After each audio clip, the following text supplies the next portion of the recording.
Tom, I think you had a cage on turn 1. If you didn't cage on turn 1, I don't think it works. Okay, so Cage on turn 2, I mean he chewers it, he already has the Bazaar and everything going. the Matt is going first. Sullivan's are already mulliganed. No, he's No, at 7. it's 7, okay. Yeah, he's at 7. But that is a mulligan. Yes, it is.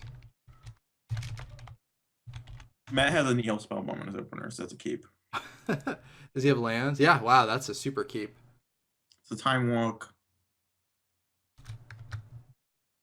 And Sullivan's on a bad mulligan. Oh, but it's Double Bazaar. Okay, Double Bazaar, let's go. Double Bazaar, and he had no powders. So the way that Nihil wins game 1 by itself is if Sullivan had a powder a lot. Or Sullivan was on like Bazaar and nothing. But he has 2 Bazaars. He has a Dredger. I mean, it's a Dackmore, but Dredger's a Dredger. And Matt's on the play at least. Yep. So he lets him know what's up and plays the Spellbomb right away. I don't know. Kind of want to hide it. I kind of like Time Walking. I don't know. I mean, what is it? Yeah, I kind of like hiding Spellbomb because what if you want Time Walking and playing the Trinket Mage? Yeah, play Time Walk, play Trinket Mage, get Lotus, set it up for the next turn because you don't need the Spellbomb and play turn 1 unless you think Sullivan might go land Cabal Therapy. You name the Spellbomb, the one card that beats me. He has done it in the past against Tom. He did that. Like he kept hands that were Therapy lands against his main deck hate. Yeah. I think I might have risked it. And he drew into Lotus. Or you just get Jet actually. So you can draw a card off your Nihil. No, he wants to get the so you can Jace and Time Walk next turn. Yeah.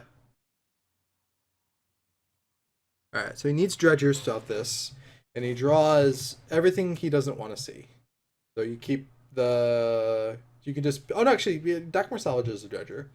Salvage. Yeah. Salvage is what's gonna force him. I pitched the Rider, so he kept the Kolagon, just he has a future discard card.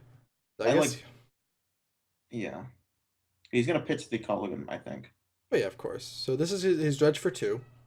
Wow, all 4 Bazaars, the top 9 cards. Bazaars are gone. So all 4 Bazaars are gone. It's a regular draw and it's a Bloodghast, which is a good regular draw because at least it makes Matt think about he like revealed it. I mean, as Matt, I probably just let the Bloodghast go into play. Yeah, I think that's safe. It's a Bloodghast. Both of his big creatures are in the graveyard though, so it makes the salvage. Why do you pitch the Paradise instead of the salvage? I don't know. Don't you want salvage in the graveyard? He's trying to save the dredger for when He's saving the dredge too? But he doesn't even have another dredger in there. So now he needs another Bazaar activation to make Matt activate that. I guess. I don't know. This is a little weird. Okay, so this is very chicken right now. Slow, yeah, he's definitely slow. He's slowing himself down a lot. So this is one of the things with these targeted exile effects. Sometimes they could just do their job.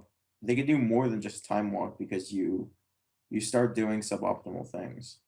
Right. Instead of just trying to run through it. I don't really see a big issue with Sullivan just running through it because he does have 4 Ekrids, 4 Narcomavis, 4 Bloodghast, 4 Bridge. Like there's so many ways that he wins the game that running through a Nihil is like whatever. Especially with Double Bazaar. You just need to get that off the table as fast as possible. So we have Jace. Jace is going to brainstorm, hope to find a fetch land. If not, it's really not that big a deal, to be honest. He's looking for a kill. Yeah. There's an EE. He does not find a... Finds 3 lands, looking back at him. Yeah. I consider bouncing this Bloodghast. I mean, he's got Double Bazaar in play. But I could, yeah. I mean, next turn. He's going in the next turn. You could consider bouncing this blood gas, just trying to make it harder on Sullivan to win. And that blood gas is going to end up in the yard again. It's going to have to trigger again to get it back in play. So if he doesn't have another land, he can't even get that blood gas in play. He needs to use that deck more. Yeah, I think I really like the but he gets the vamp. So his Vamp is vamp and his reshuffle. nihil, as long as Sullivan doesn't do anything too degenerate next turn, Sullivan should live. I would have kept the force. That's one of the few things that like keeps him from going way too broken next turn. I mean, Spellbomb prevents him from going way too broken. Anything that he would want to counter, he could just Spellbomb. I guess he doesn't. But is he like he has mental misstep for therapy, so it's like not even that big a deal. Yeah, I think that's gonna win this game. But yeah. So what do you? Yeah, it's like a few percentage points at this point. What Matt actually does. I mean, he's just vamping for Containment Priest at the end of the game. It's whether or not Sullivan can amass a board on this turn through this Nihil Spellbomb that can actually win. And he doesn't have Dredger, so his dredges have been the dredges in these games have been so bizarre. So yeah, from Sullivan's, I mean, I don't know if Sullivan doing anything differently changes this game, but he's played very, very, very conservatively against this Nihil Spellbomb. And now Matt has the vamp into the Containment Priest that he can't stop. Containment Priest, you still can get bridge triggers. For what it's worth. And why is he holding the Stinkweed? What is going on? I don't know. I think he's trying to make a scary graveyard, but like that's really, really that's way too conservative. You're turning yourself into like some like a turn 6 or 7 kill. Just because of one Nihil Spellbomb. And Matt still has the Spellbomb. I don't know. I'm trying to find some weird situation where he goes vamp for salvagers so he can Spellbomb every turn. That's what you want? You just want Spellbomb every turn? He needs to draw one mana source. He needs to draw Mox. To beat him. No, man. We have to be fancy about it. No, hold on. If he Jace brainstorms into a Mox, he'd be able to play Salvagers, regrow the Spellbomb, and then replay it. And he has Spellbomb every turn. That, yeah. But Spellbomb every turn is actually worse than a Containment Priest because it has double Bazaar. There's actually like a chance that you can get through that. What's the point of misstepping this? You have a vamp, just vamp. He doesn't have a second therapy. He wants to be He does have a second therapy. Just let it resolve. He's not gonna name misstep. And you have another card in hand. I don't know. I think he just wanted to cast it. Casting spells is fun, man. Come on. I mean, discarding a card and paying one blue mana is pretty good. I think, when you don't need to. I think it's pretty good. I like it. I like casting it. I like casting things. Casting things is fun. But he's not gonna name the misstep. Like, you get to keep it. He's not gonna. Misstep is the only card in your hand that he could actually hit with therapy. You vamp into something, so like your vamp's out of your hand. Come on, vamp for salvagers, just for me. Come on. Spellbomb every. No, he can't. Someone just scoops. Just scoop. No. He knew that was gonna get. Salvagers, come on. You didn't even get to see if he was gonna go for the Matt Murray special of let me just do something ridiculous because it's more fun than just winning. Let me Pakula it. No, he's not playing Pakula, holy Pakula anymore. I know. Going with a less than 100% deterministic line isn't that called Pakuling it? I think, right? After that, I don't matches. I don't know. Yeah, so he's I will not let the phrase "Holy Pakula" get tarnished like this. So it's missteps and flusterstorms. Yep. Are the automatic takeout and Hercules. That's the 7 that are automatically coming out. Then the borderline cards are Snapcasters, the Salvagers, and the Tassiker. Yeah. He can board in up to 11 cards. He has 7 Dredge Heat in a set. Pithing Needle, Rest in Peace, Grafdigger's Cage, it's 5. Rav Trap and Containment Priest. He has 7 in the board. He already had 2 in the main. Then his borderline cards to bring in are Explosives, Swords, and disenchants. And counterbalance. Yeah, and I guess you like counterbalance, but I don't think it's good. But 13 cards. Come on, 13 cards. We take out Tasigur, some of them are terrible. Snapcaster, Yeah, he could Salvagers, he could do the Matt Murray, Magus, put out all of my win cons. Yes. Blusterstorm. Let's board out. Sometimes first turn mentor against dredge, even when they have like a good hand, could just like blow them out game 2 and 3. I mean, Jace Lobotomy is a win condition because they board out their dread return targets. So like a turn 1 mentor into like a bunch of just garbage, can get there. Because like the best they can do is like get a big grave troll and play a lot of times. This is interesting. Sullivan mulligans like a hand of no action into a powder. A powder hand, but it's double bridge. Yeah, but I mean, like, yeah, it's not a good powder, but yeah, you have to powder. This is an okay powder. That's another powder. There we go. And there's a Bazaar. No hate though. No hate cards whatsoever. No hate cards in Matt's hand. No, he's Rav Trap and Needle. No. It's Sullivan's hand. Oh no, anti-hate cards. Yeah, but he has the Bazaar. Hate for hate. I think I still call that Bazaar and a Scry, so he gets to see 3 more cards just on turn 1. He gets to see 3 more cards. Right. So Matt gets to go Needle. Turn that nonsense off. Yeah, and then you can turn off the Bazaar, and then if Sullivan does anything silly with his treasures there, he just Rav Traps him. And then he has the clock to follow it up with the mentor. I think it's pretty good. I think it's pretty good to bring himself to what would he be? 6 and 2. Oh yay! Rest in peace. Okay, so this is all right. So turn the Needle, turn 2. turn 2. Rest in peace. Turn 3. Mentor. I mean, like this is just curving into greatness right now. Let's see what this game. Sullivan could draw into a Serenity. Sullivan, hold on. Can he pitching triple Bloodghast? So now Matt has to decide if he's going to Rav Trap this turn instead of Rav Trapping next turn, because the Rav Trap will be turned off next turn. You have to Rav Trap here. Absolutely 100% have to Rav Trap. Because if he passes the turn, the Rav Trap is turned off. Sullivan can just go to his main phase, play the land, and trigger all his Bloodghast. 3 or more cards. Yep. That is something I can name. Yeah, Sullivan's saying that he should name. Yep, there's the trap. If he didn't have that trap, that would have been a ridiculous way to win this game. Oh yeah. Could have just won this game out of nowhere. All right, so that's two hate pieces. The information is good ever. I withhold as much information as possible. Like why show your opponent anything? Like if you're never revealing information is, but whatever. So come on. I prefer to have a card in my hand than not have a card in my hand, just because I want to reveal my Cavern of Souls. Yes, for all the good Cavern of Souls is in this matchup. Now, that was the option in game 1, was hide my Cavern of Souls by misstepping. Matt should just play the land.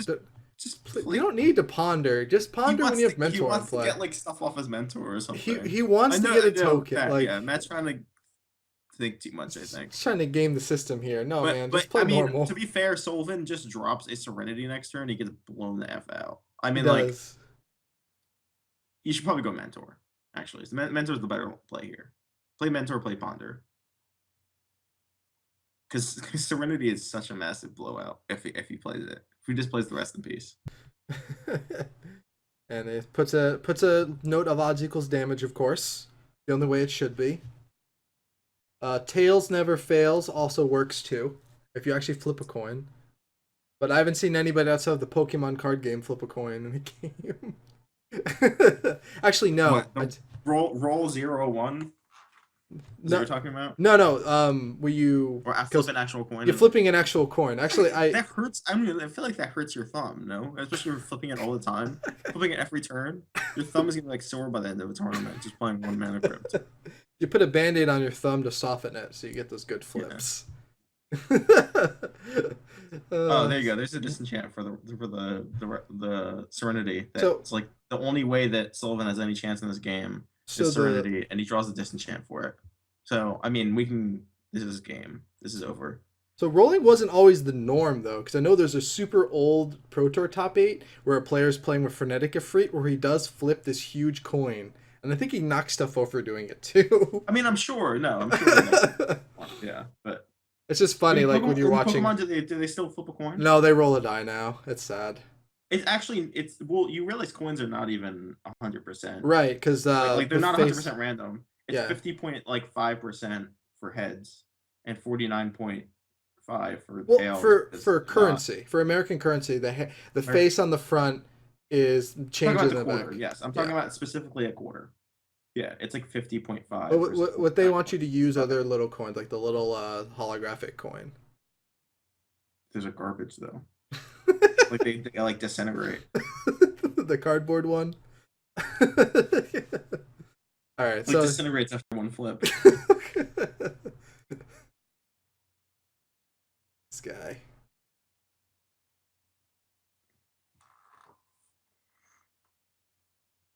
So you can see dig through time before his rest in peace. I remember the first time this happened to me was playing Brian Kelly, dig through times, and plays rest in peace against me. Like this is rude on so many levels. playing a graveyard based card into a rest in peace. I wasn't even on dredge. I was on like a Landstell deck, but it like exiled. It like shut off my Crucible and like my Punishing Fire combo or something. Oh, Matt missed a monk. I think he was too excited getting Sensei top off of his dig through time. Oh my god, I can do so much. He's been really patient with this rest in peace. Yeah. He's just gonna disenchant this Serenity. Yeah, does he even really need? Oh no, wait, because of the Serenity. Yeah, no. The needle. Yeah. Yeah, there's a needle. He doesn't want to. And the crypt technically. I mean, you're probably okay with losing the crypt at this point. Not taking damage is nice. Academy. All right. Gonna play top. Is he gonna look with top before doing anything, or is he gonna just play his turn? Yeah, he's probably gonna look with top before he does anything. Even though he like really doesn't need to do anything with top except just cast it, because he has Demonic Tutor for like Time Walk and just blow him out. I mean, that's pretty much the game, right? Does he even care about disenchant? Demonic Tutor for Time Walk? Yeah. He just uses this disenchant to pump his guys next turn. Pump his guys next turn. Time Walk.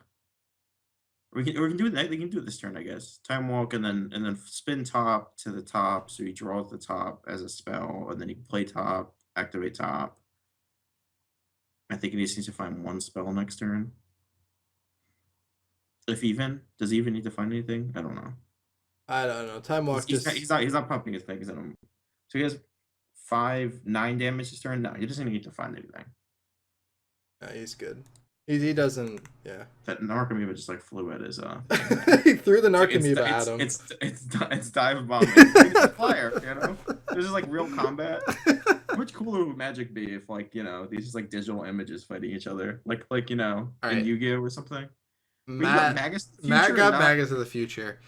He can kill him. He heard me when I said, "How come all these people have been playing Magus of the Future and I've never seen it in play ever?"